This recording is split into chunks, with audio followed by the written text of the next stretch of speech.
She's asking about Long Way Down and the ending of Long Way Down, and if I have an idea of where I'd like it to go. What was the next part of your question? Also, do you know how you want the readers to... Right. So you want the answer to this. Here's the thing. Here's what I would tell you. First thing is, I will not give any. I never speak about it. I will never speak about it in terms of what happens at the end of that book. I will not tell you if I had an idea or what I would have chosen.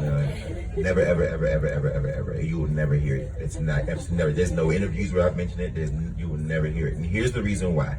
If you are young, and this is for young people, there's a reason, and for adults who read this book, there's a separate reason. For young people, it would be disrespectful of me to give you the answer. It would mean that I think that you don't have the mental capacity to reason for yourself what you believe happens to this child. You can make that choice. You read the book, you have all the information, right?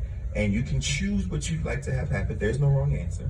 But you do have to deduce for yourself, based on the information given, what you believe happens to this kid. Whatever you choose is right, but I'm not going to tell you what it is because I need you to tap into the critical thinking part of who you are. Not just that part though, also the imaginative part. You have to activate your imagination. If you are, and you'll see this as you get older, life will do everything it can to take it from you. So I can't be a part of taking it from you by giving you the answer, right? Life is going to work very hard to take your imagination, and what we all know is we desperately need you to hold on to it in order for the world to be better.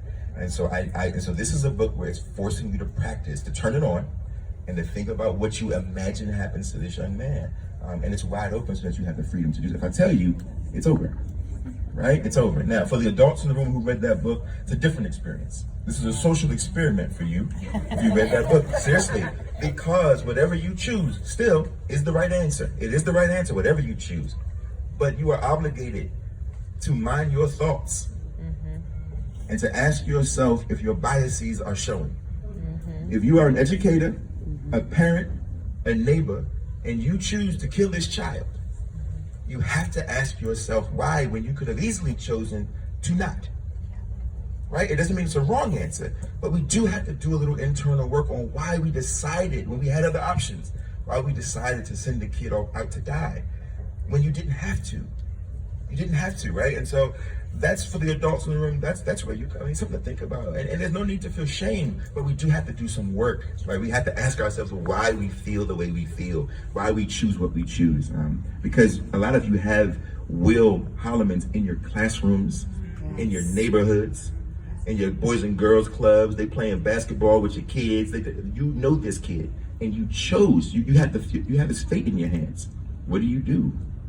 And furthermore, what will you do in real life, in real time?